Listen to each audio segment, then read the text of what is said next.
આજે અમે હાજર છીએ દહીં તિખારીની રેસીપી લઈને. આ રીતથી બનાવજો, તમને જરૂર પસંદ આવશે.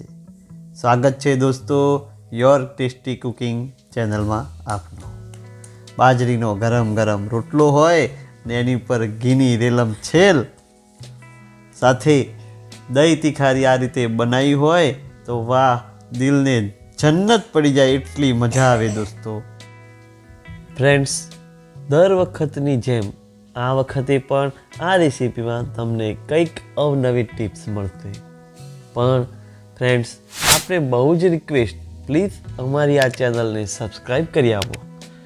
તમે સબસ્ક્રાઈબ કરી આપશો તો અમને ઉત્સાહ વધશે આવી નવી નવી રેસીપી લાવવાનો. તો ચલો શરૂ કરીએ ફટાફટ આપણી આ રેસીપીને. સૌ પ્રથમ આપણે લસણની 10થી 15 કળી લીધી છે. એને આપણે બહુ ઝીણી પણ નથી પીસવાની.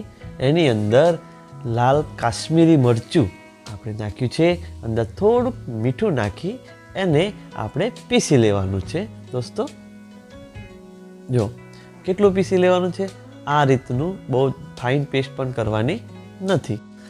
આ રીતે આપણું મરચું પીસાઈ જાય એટલે આપણે આગળની પ્રોસેસ શરૂ કરીએ. એક કાચના બાઉલમાં અમે અહીંયા દહીં લીધું છે, બરાબર. આ દહીંને આપણે ફેટવાનું છે, એટલે થોડુંક જ મિક્સ કરવાનું છે. એને બહુ હલાવીને એકદમ ઝીણું નથી કરી નાખવાનું. જો આટલું. હવે એક બાઉલની અંદર ધાણા પાવડર, તીખું મરચું, હળદર અને મીઠું લીધું છે. બસ આટલું જ. હવે એને આપણે પાણીથી મિક્સ કરી લઈશું. દોસ્તો, ઘણા લોકો અલગ અલગ રીતે બનાવે છે, પણ આની અંદર કંઈક અવનવી ટ્રીક વાપરી છે, તમે જોતા રહેજો. હવે આપણે તેલ લીધું છે અહીંયા. એની અંદર જો આ શરૂઆતમાં આપણે 2 મરચાંને થોડાક તેલમાં ફ્રાય કરી લઈશું. આ શેના માટે? સર્વિંગ માટે. મજા આવશે, તમે છેક સુધી જોજો. હવે આપણે અહીંયા વઘારમાં સૌ પ્રથમ થોડુંક જીરું લીધું છે અને હિંગ નાખી. હવે ધ્યાન રાખવા જેવી બાબત, અહીંયા કંઈક નવું આવશે. અહીંયા આપણે ડુંગળી લીધી અને અહીંયા જુઓ, રહી નહીં, કાળા તલ લેવાના છે ને એની પર થોડાક સફેદ તલ. બસ આવી રીતે અપનાવજો, મજા આવશે. કંઈક અલગ ટેસ્ટ ખીલીને આવશે. પેલા 2 મરચાંને આપણે સાઈડમાં કાઢી લઈએ છીએ હમણાં. પછી લીમડો એડ કરીશું અને આ બધું આપણે સાંતળવાનું છે. અહીંયા ડુંગળીને બહુ પકાવવાની નથી. જો અંદર કાળા તલ, સફેદ તલની એટલી મસ્ત દેખાશે ને. જો કાળા તલ અલગથી ખીલીને આવ્યા છે. સાથે અહીંયા થોડુંક લીલું લસણ પણ આપણે લીધું છે. બસ આને ખૂબ સારી રીતે હલાવી અને થોડુંક પાકવા દેવાનું છે. ડુંગળી બહુ લાલ થવા દેવાની નથી મિત્રો. હવે આની અંદર આપણે લસણની જે પેસ્ટ બનાવી છે એ પેસ્ટને આપણે નાખીશું. બસ આ લસણની પેસ્ટ ખૂબ સારી રીતે મિક્સ થઈ જાય અને લસણ કાચું ના રહે એ રીતે એને પકવી લેવાનું છે. અહીંયા આનો કલર અને 2-3 બાબતોની ટ્રીક છે એ ધ્યાન રાખવાની. અહીંયા આપણે જે મસાલો પાણીમાં ઓગાળ્યો છે એ મસાલો નાખી અને આ બધું ખૂબ સારી રીતે આપણે મિક્સ કરી લઈએ.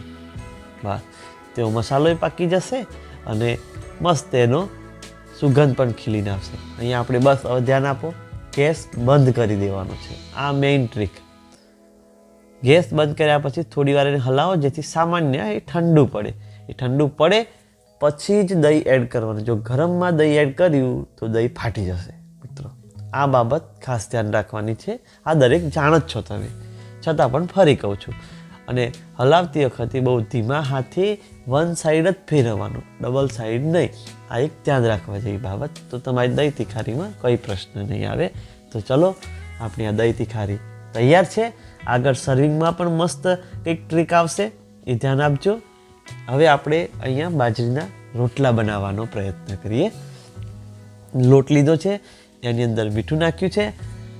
રોટલા તો મિત્રોને આવડે જ છે, આવડે એને ઘણી ખમમાં, પણ જેને નથી આવડતા એના માટે અમે બતાવવાનો અહીંયા પ્રયત્ન કર્યો છે. આ રીતે બનાવજો, પતલા અને મસ્ત ફૂલેલા રોટલા બનશે.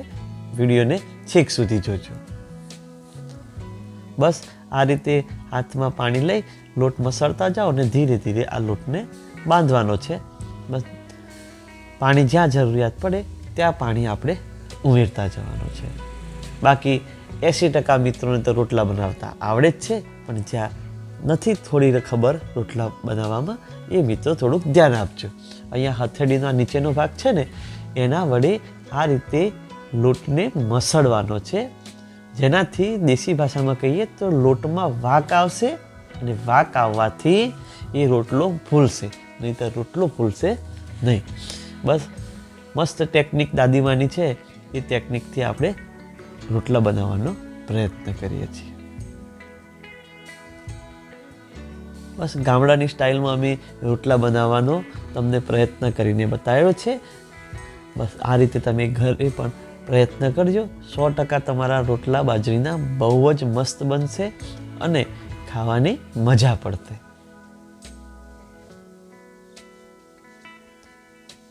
દોસ્તો, આ દહીં તીખારી એક પરંપરાગત રેસીપી છે, દરેકને આવડતી જ હોય છે, પણ અમે થોડોક કંઈક ને કંઈક અંદર નવો પ્રયત્ન કર્યો છે, જેથી એનો સ્વાદ ખીલે.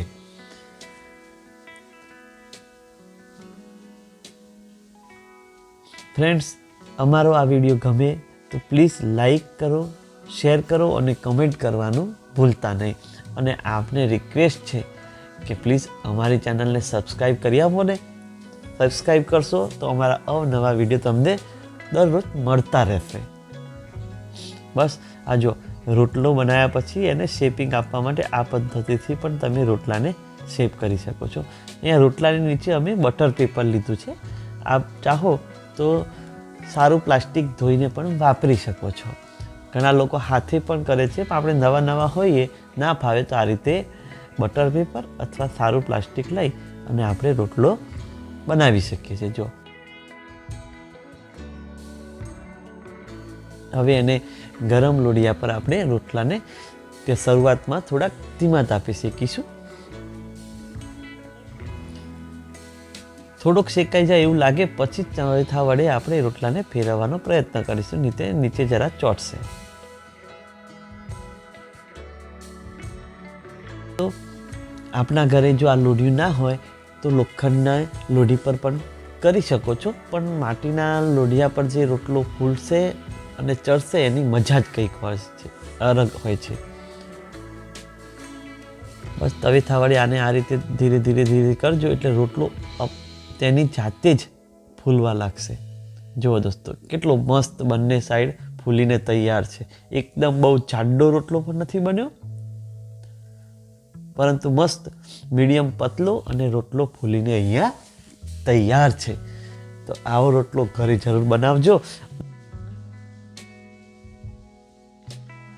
બસ ગરમા ગરમ રોટલો અહીંયા હાજર છે. એની ઉપર આપણે આ જરાક હાથ વડે પ્રેસ કરી ઉપરની પોળી કહીએ છીએ, જો રોટલાની કેટલી મસ્ત કડક થઈ છે. હવે એની પર એક ચમચી ઘી. વાહ, શું મજા આવી જાય ખાવાની. બસ લો, આપણો રોટલો તૈયાર છે. હવે દહીં તીખારીનું સર્વિંગ કરીએ. અહીંયા જુઓ મિત્રો, ખાસ જોવા જેવું, આપણે જે 2 મરચાં તળી રાખ્યા હતા એ સર્વિંગમાં આપણે આ રીતે એની સાથે કાઢીશું. અને દહીં તીખારી ખાઓ ત્યારે આ તળેલા મરચાં ખાવાની કંઈક મજા અલગ આવશે, ટેસ્ટ પણ અલગ આવશે. અને ઉપર જરાક જેટલું લીલું લસણની ગાર્નિશિંગ તમારા દિલને ખાવાની મોજ પાડી દેશે. ફ્રેન્ડ્સ, આવા અવનવા વિડીયો અમે તમારી સાથે હર હંમેશ લાવતા રહીશું. Please subscribe.